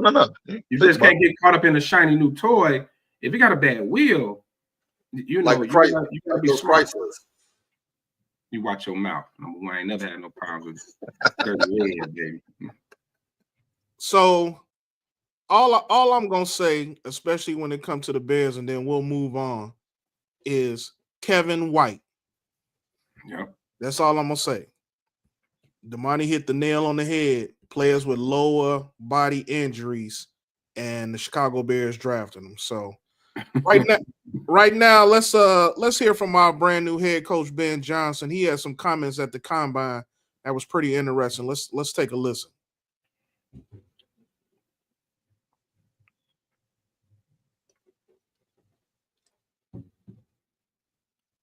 Listen, what's so beautiful about the coaching staff that we put together is I didn't hire a bunch of my friends. I went outside of my circle on purpose because I wanted to collect a different mix of experience, of energy, ideas, and we're all going to make it come together, and it's going to be the Chicago Bears going forward. And so it can look a number of different ways. Eric Bieniemy's got a lot of experience in the gun run game and what they did in Kansas City, obviously. And Declan has a lot of success from the Sean Payton tree, and Press Taylor has a lot of success from the Chip Kelly all the way on. And so we've got a lot of library, if you will, to draw from, and we'll see it all come together once we get our hands on these guys. One of the most interesting points he made is that he didn't want to hire a bunch of his friends leading into this season. And similar, to the whole JJ Redick situation in LA, bringing in some experienced assistant coaches to help with this process. So KDL, although you're not a Bears fan, you are a football fan. Do you believe that this is the right approach for a team to take going into a new coaching staff? I do. First of all, I didn't know y'all have been Bieniemy. But yes, I do think it's a good approach similar to what JJ did, like you said, with the Lakers. He got former head coaches on his staff to help him out in his first year. Ben Johnson got experience out of, he said, Kansas City system, he said another system, right? So he got a mixture of people. So, yeah, I think it's a good way to go. Can't hire all your boys, right? You need experience in this. So he's picking people that won before in their prospective teams. Makes sense to me. Yeah. Look. Yeah, as a Bears fan, you should be excited. I mean, just the fact that, just look at what we just went through with Eberflus. You know, remember his first staff, all the people he brought in, inexperienced. Luke Gessie never called plays. Alan Williams never called plays on defense. A lot of first timers as assistants, along with him being the first time, along with him being the first time head coach, and not wanting to get all caught up in the buddy system. A lot of people just thought he was going to just snatch everybody from Detroit. Right? He went outside, which was smart. Eric Bieniemy, a lot of people just kind of wrote him off, you know, after the KC days. But this just goes to show that this is a guy that does his homework. Like he doesn't lead with his heart, he leads with his head. Like he's a thinker. You know, this guy is very intelligent. He gets a lot of credit for being intelligent. And the fact that he's willing to do that is something different, man. So yeah, you should be excited. Ben. I'm trying to hold my excitement because, you know, what happened to the last few years. However, you can't deny this mix of coaches that he has put together. And Kev, you said it. This organization, that organization, this type of concept. He had put together a nice group of football minds that should elevate anything that we have seen in the Bears since, as you said, Kev, since '85. Since I had the tube socks. All right. Carry on. Today and tomorrow, last days of the combine. We kick free agency off next week. Gonna be a lot to discuss going into. Man, I can't believe we got that picture just on deck every week. I'm just waiting. But definitely a lot to talk about. Can't wait. I'm sure it's gonna be a lot of discussion this week about potential free agents going in. Moving forward, I want to put some smoke in the air for my girl Diana Taurasi, who just retired. Probably one of the greatest, maybe the greatest to ever do it. You know, I know we give Candace a lot of props, but Diana Taurasi, I'm just gonna run down her resume real quick. WNBA MVP, 14-time All WNBA, 11-time All-Star, 3-time NCAA champion, but she went to 4 finals. 3-time WNBA champion, 2-time WNBA MVP, first overall pick, rookie of the year, 6-time gold medalist, 5-time scoring champion, and the WNBA's all-time leading scorer. Fellas, is Diana Taurasi the GOAT of of women's basketball, period? That resume say GOAT. Yeah, that say yeah. Yeah. You're not going. Now, if you are a women's basketball head, you ain't gonna put over Cheryl Miller. You're not gonna pull over you're not gonna do that. But stats say she the GOAT. In the modern era, yes, stats say that. But then you're gonna have people argue Maya Moore. You're gonna have people argue Cynthia Cooper. You're gonna have people argue so. There's so many women that's been great, Candace, all that. But if you look at them stats, that's GOAT stats. The resume say what it say. I would say the resume says what it says. She's in the discussion, and you can put her in the top 5 immediately to have this discussion. This will probably play out for a while. Because man, she been playing since Damani had hair. So I mean, you got to give it to her. Wow. I just caught I'm sorry, straight. bro. I got caught in Caught straight. I just caught up. Man catching straight. Caught up in a moment, bro. We got a lot of time left. Just keep that in mind. A lot of time left. But I mean, even if she's not your GOAT, she on the Mount Rushmore. I mean, GOATs are opinions, but she definitely if she ain't on your Mount Rushmore, then I don't know what the hell you watching. Yeah. All right, y'all. I just definitely had to put some smoke in the air for her. You know, I read that resume and just couldn't believe. And I give Candace Parker all the props in the world. And you know, like you said, modern era KDL. But for what she did from college all the way to the end of her career is astonishing. Those are Mike That didn't Tyson. that didn't even include. I don't think it included her overseas stats. Because remember, she went overseas to make that bag in the off seasons of the WNBA. So yeah, Right, she probably won over there. And her college resume. I mean, shit. Yeah, the college resume is incredible. Combine all that, man. And I will say she backed down to nobody. That's facts. She was with the smoke at any point in time. It's a tough little chick, man. Right. Yeah, she was a bad chick, man. You gotta give her props at the end of the day.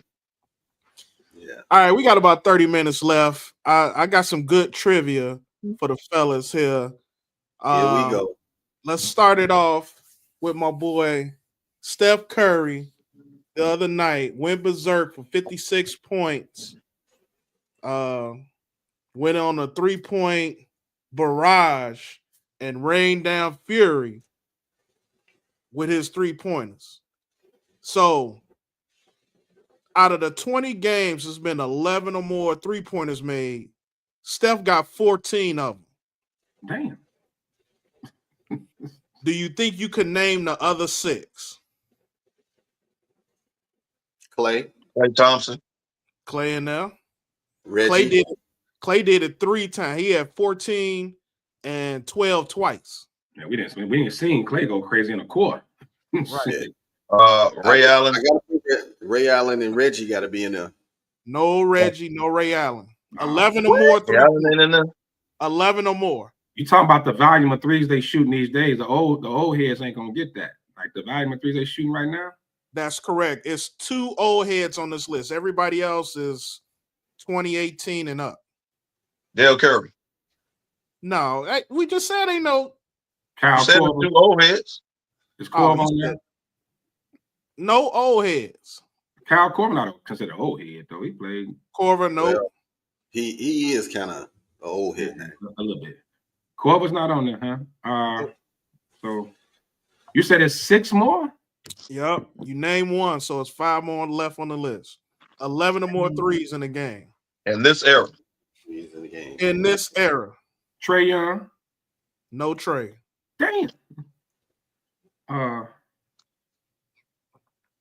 11. Durant? No Durant. Damn. Devin Booker. No Booker. Yeah, Booker not really a 3-point shooter. Is any bigs on there? One forward, the rest are shooting guards. Damn. And they shooting guards, not point guards.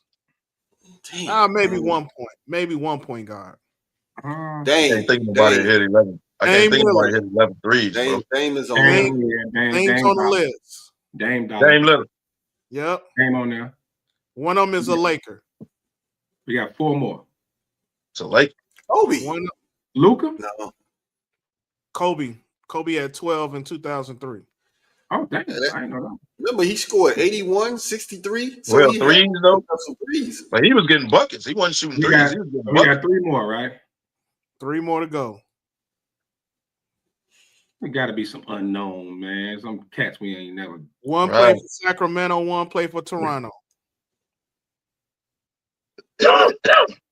Fox? Rick Fox? De'Aaron Fox? Oh, De'Aaron Fox? No. Malik Monk. Peja Stojakovic? I don't know. I'm just throwing names out there. Malik Monk. What's the little young shooter that they had in Sacramento? He young to the game. Hubert. You getting warm, Ben? I can't remember his name. It started with an H. Huter. No. Wow, what's that young boy in Sacramento? Turkoglu? No. Hideo Turkoglu? No. Well, tell us, man. We only got 20 minutes. All right. You had Danielle Marshall for Toronto in 05. Wow. You had Keegan Murray, Sacramento in 23. Murray. Dude, I swear to God, this is no bullshit. I swear to God, I started to say Keegan Murray. Because I was thinking, when I said Malik Monk, I was starting to think of these shooters. So I was about to say Keegan Murray. I'm like, nah, he ain't hit no 11 threes. Because I seen Monk go crazy one night. I swear to God, I was about to say what Keegan year was Murray. that, D-Wow? Was that his rookie year or his sophomore year? For Murray? Yeah. I think that's probably like his third year. Yeah, he's been around for a second. Bro, he was on the tip of when I said Malik Monk, I was about to say Keegan Murray. I swear to God. And then the last one, y'all should have got Zach LaVine. Hit 13 in 2019. He had just got to the Bulls. 13? Yep. Wow. I don't know if y'all remember that game when he went off. So Steph got great company, man, but obviously he's the cock of the walk, even though Clay got the record. So, all right, one more trivia for you. So, Luka Doncic, he's the 5th reigning scoring champ to be traded in the middle of the season. The 5th reigning scoring champ to be traded in the middle of the season. Can you name the other 4? I know we let that cock of the walk statement slide, but we'll get back to that in the show. I ain't saying nothing either. Dominique Wilkins. Dominique Wilkins will never get traded. Yes, he did. Got traded to the Clippers. Yeah. In the middle of the season. Yeah, that's right, but he wasn't scoring champ. Not in them days. Huh? It's scoring champ to get traded in the middle of the season? Scoring champ. Dominique Wilkins was a scoring champ. Yeah, but not when he got traded. He might not be on your list, but not when he got traded. Not that year. Not that year. Oh, you're saying the same year? It's been 5? It's been 5? It's been 5. Luka was the 5th one. Can you name the 4 others? I give you some hints. 2000, 3 of them are from 2004 or later. 1 is from the 70s, the mid 70s. You probably won't get him. But think about it. Think about the scoring champs. Think about all the cats you know. Will Chamberlain. From 2004. You said the 70s. No. Will Chamberlain was Didn't you say somebody in the 70s? He was retired by then. Yeah. Retired in the 70s. He was long gone. I was for the 70s, I would say Dr. J. No. 2004. One happened in 2004. One happened in Tracy McGrady. Tracy McGrady is one. One happened in 2005. Melo? No, but you close. You close. AI? AI is another one. Yeah, he got traded. And then the last one was 2021. Or the next one was 2021. KD? Nope. Close. Real close. Real close. You hot. KD, 2021. Yeah, for one KD. Scoring champ. James Harden. James Harden. Good work. The last dude from the 70s was Bob McAdoo. You should have said that. Old McAdoo. You forget about Bob McAdoo was that dude. Right. Bad man. McAdoo was a dog. All right, so we got about another 20 minutes, 15 minutes left. I got a versus I put together before we close everything out. So I put in the spirit of NCAA tournament, I put an all 90s Big East team versus an all 90s ACC team. So the all 90s Big East team, Lonzo Mourning, Derek Coleman, Billy Owens, Terry DeHare, Danielle Marshall, Kerry Kittles, Ray Allen, and Rip Hamilton. Shit. Okay, go ahead. And all of these players was Big East Player of the Year. Okay. Versus the ACC team with Dennis Scott, Christian Laettner, Rodney Rogers from Wake Forest, Grant Hill, Joe Smith from Maryland, Tim Duncan, Antoine Jameson, Elton Brand, and Rodney Moreau from NC State. Big East all day, man. And I'm a Carolina guy, but Big East, man. That team, Big East. I mean, come on now. Come on now. I'm gonna go with the Big East. Alone. Yeah. I'm gonna go with the Big East. Ray, UConn, right? You got Ray. You said Eric Coleman. Yeah, Kittles. Yeah, that Big East. I'm gonna go with the Big East, dog. The reason I'm going with the Big East is their guard play. Their guard play outshines the ACC. Shit, they also had crucial big men. You put Mourning and Derek Coleman on the court together. Man, come on. Man. But them going up against Duncan, Joe Smith, y'all forget how tough Joe Smith was. Joe was the man. Yeah, Joe was the dude. Joe was the dude. Yeah, Rodney Monroe was the baller. Right. Yeah. You know, but they don't. Hold on.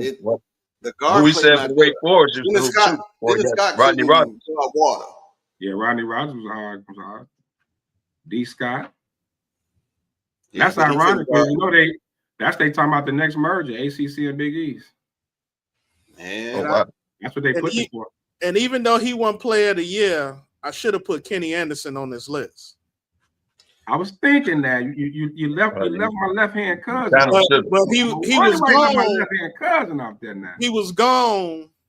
So the year, what was that? 89-90 was his last year, right? Yep. Because he came out in the Derek Coleman draft, right? Yes. Yes, sir. Or was Derek Coleman 91? Yep. No, Coleman. Derek was 91. No, Derek was 90. I know that Kenny was 90. Kenny was already in the league when DC got to Jersey. New Jersey. He was in Jersey already. Yeah. So, yeah, they got together. So yeah, I don't know how that team didn't do more with both of them. Oh, Kenny Anderson kept getting hurt. Yeah. Yeah. That's because he was shooting his wad into Spinderella. Damn. And Tammy Roman. And he had a bunch. Evan Lozada. All of it. Right. His roster is legendary. Facts. All right, does it compare to Jeter's? Never. Got about another 10 minutes left. A little bracketology as we wind up the show. Can the SEC break the record for most tournament bids this year? They 32-16 versus top 50 teams, and the record is 11 from the Big East in 2011. Can the SEC put 12 in the tournament this year? Yes, they're predicting 13. Yes. The prediction is 13. So if you're going to ask me, can they break the record? Yes. Definitely. Now, someone going to get knocked out, obviously, in the SEC tournament. But you got to look at overall what they done did. Like, you can answer this question by simply looking at the top 25. It's SEC dominated. SEC breaks it this year. Yeah, they break it. Now, how they fare in the tournament that's another thing. That's a different subject. Right, that's a But if different you're subject. asking, can they get in there? Yes. Yeah, they gonna get in there big The time. tournament's always about matchups. So right now they have 9 locks, 9 pretty much guaranteed to make it in the tournament. Man, my question is, how do you put 4 more in? And you got conference tournaments coming up. How do you get 4 more in there? I got the answer right now. Strength of schedule. Well, They playing. So if you're gonna put 9 in there, that strength of schedule of the last remaining 4, so to speak. Yeah, they've been playing, and if they even beat one of them or kept it close, that gets them in. Strength of schedule. If somebody is going to win the SEC tournament, that's not. So say your Tennessee is 5, Bama, Auburn, they up there top 5, right? Somebody going to win the SEC tournament like Florida, or like you know what I mean? Like if somebody's going to win, that's going to jump them up. Other than who you think going to win, happens every year in the conference tournament. Yeah. So let me put a scenario out for you real quick. You got North Carolina that's on the bubble, right? North Carolina got 3 critical games left, and one of them is Duke. Are they on the bubble? Yeah, they on the bubble. They okay. Go ahead. First 4 out. If they somehow miraculously beat Duke and win one of these last 2 conference games, do you still get 13 in from the SEC? So you're saying Carolina has to win, not only Duke, Carolina has to at least make it to the ACC championship. Yeah. They don't have to beat Duke. They just got to keep Duke close. But the other 2 games they got to win. Yeah. But if they, like Kev said, if they make a deep run in the ACC conference, they'll get in. That's their last. They can't lose first round, bro. Yeah, that's their last bit of hope. They gotta. They can't lose second round. They got to get past the second round, bro. If they don't run the table, they do. Yeah. So they got to make the semis in order to stay in. Yep. Because they'll have 20 wins, you know. Okay. When is that Duke game anyway? Anybody know? I think it's next weekend. Next weekend? Boy, next weekend. You just last game, man. Next weekend gonna be heavy. March 8th. Heavy. All right. Tonight you got the rematch between USC women's and UCLA. In UCLA. Since Kev is our resident feminine commentator, who you taking in this rematch, Kevo? That didn't sound right. I don't know why I'm a feminine commentator. Because we let's just say I watch women's last week. We don't watch. No, we ain't never watched women's sports. But right. You've been watching it your whole life. I have. Tube socks and all. You put down your dress and put those tube socks on, and all of a sudden you an expert. Hey, Sean, that's messed up, man. It's messed up. Just want to let you know. And secondly, I didn't know when I became a female commentator. Like, I'm trying to figure that out. I'm a guy. Not female. You a man. Well, you told me I had on a dress. Harvey Curry. So look at, it's possible I do watch women's basketball. I watch it more than most. And I'm telling you, UCLA will win tonight. Oh, boy. Hey, Kev, say the word. UCLA will win tonight. UCLA is actually the best team in the country. I know y'all don't Juju and all that, but they're not better than UCLA. They're not. Say the word, Kev. I'm not going to bet in my team. I ain't going to bet on them. But I'm telling you, UCLA is the better team. You ain't got to believe me. Just watch. USC for the W. Okay. He ain't watched no game. He going off Juju. Stop it, Kev. He must have watched one game if he know who on the team. Yeah, no, he don't. He based that on Juju. Hey, Kev. They got more than Juju down there. Just understand that. No, I know that, but do you know that? Look, you got left. UCLA. Okay. Again, I'm gonna take say the UCLA. word, Lefty. I think Payback is a mother, so I think UCLA coming back for their heads this game. And I agree with KDL. They are a better overall team. They was number one for the longest. They're a better team than USC is to me. Yeah, okay. It ain't always about the better team that wins. Speaking of better team, got a bunch of weekend matchups. Finished the show off on a good note. All right. Number 1, Auburn versus Kentucky. That game is actually on right now. Yeah. Anybody picking an upset here? Nah. I got Auburn. I'm taking Auburn in this one. No upsets there. All right, cool. No. Number 10, Texas Tech at Kansas. Tech.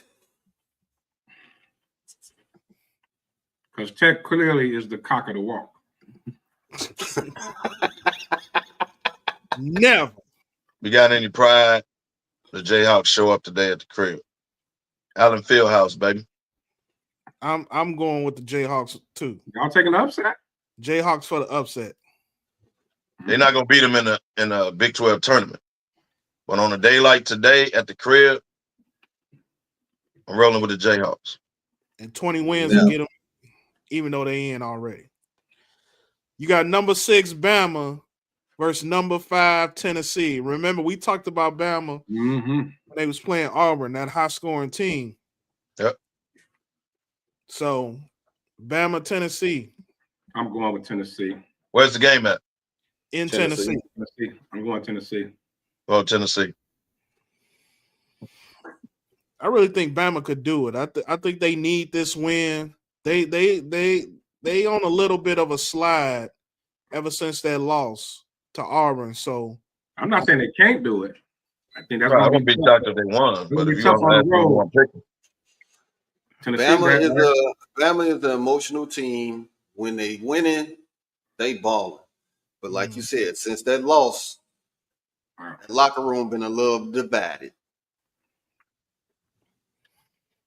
And probably the most entertaining matchup today, number 12 Texas A&M and number 3 Florida Gators. Upset alert. Never. Ooh. Upset. I've been checking Florida out, man. I'm going Florida. Yeah, I've been checking Florida. Look good. Florida, right. Florida had a loss that they shouldn't have lost, but Florida is good, bro. Florida looks good. Upset, baby. You better watch them. They're number 1 seed. Gonna be a number 1 seed. Yep. Not after tonight. Whatever. Whatever. And then last but not least, number 22 Arizona versus number 9 Iowa State. I know until who cares. Until Lefty Jr. lead that team. Caleb Love, baby. I know who Kev got. Iowa. I'm going with Arizona all day. Zona, baby. You know that. You don't even realize you got the Arizona shirt on. I do realize that. It's tournament time, baby. Until Lefty Love leave. Lefty Love. Lefty Love.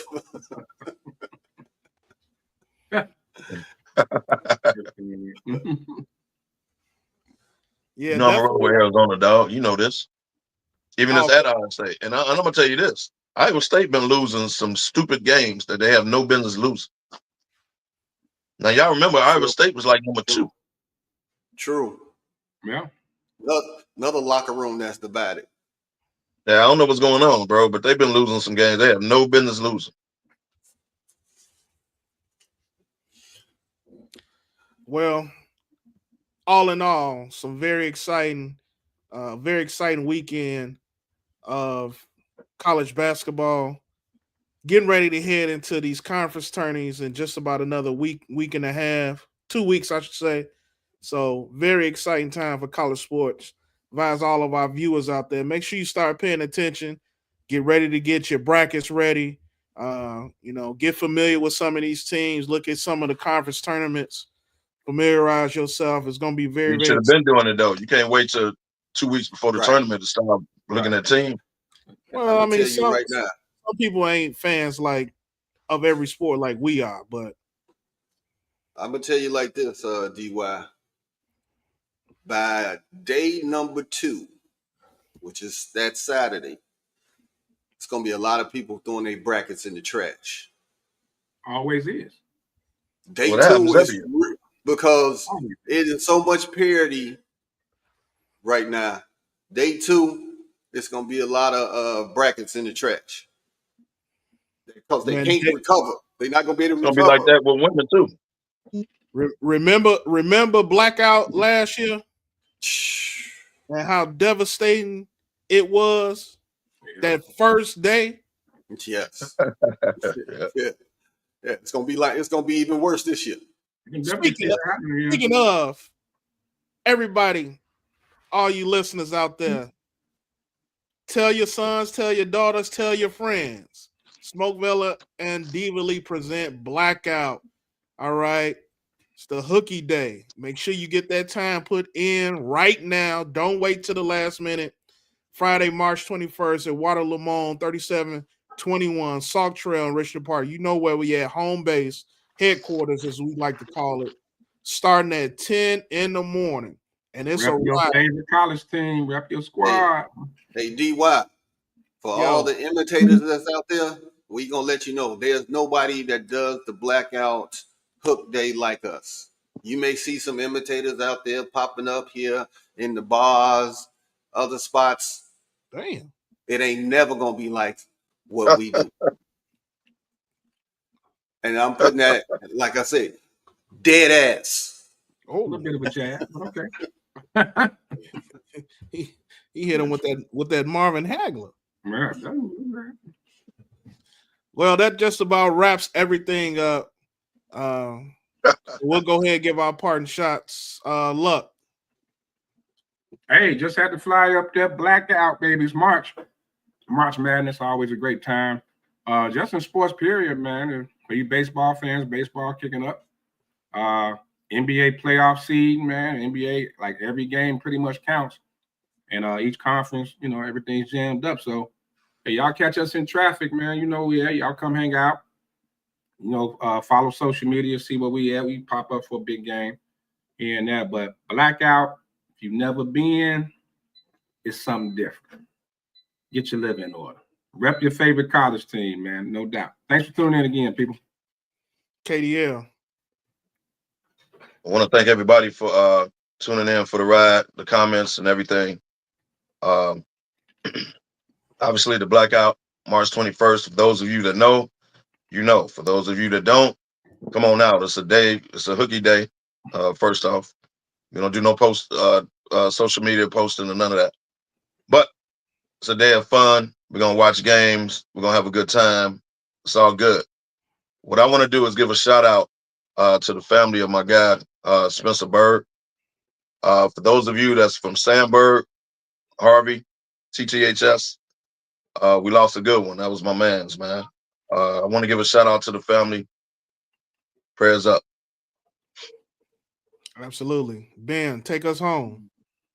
Hey, that Tank Davis fight is tonight. I don't know which fight is better, Tank Davis tonight or even Ian Rappaport and Jordan Schultz, the NFL reporters fighting in Lefty's white Starbucks. on white crime.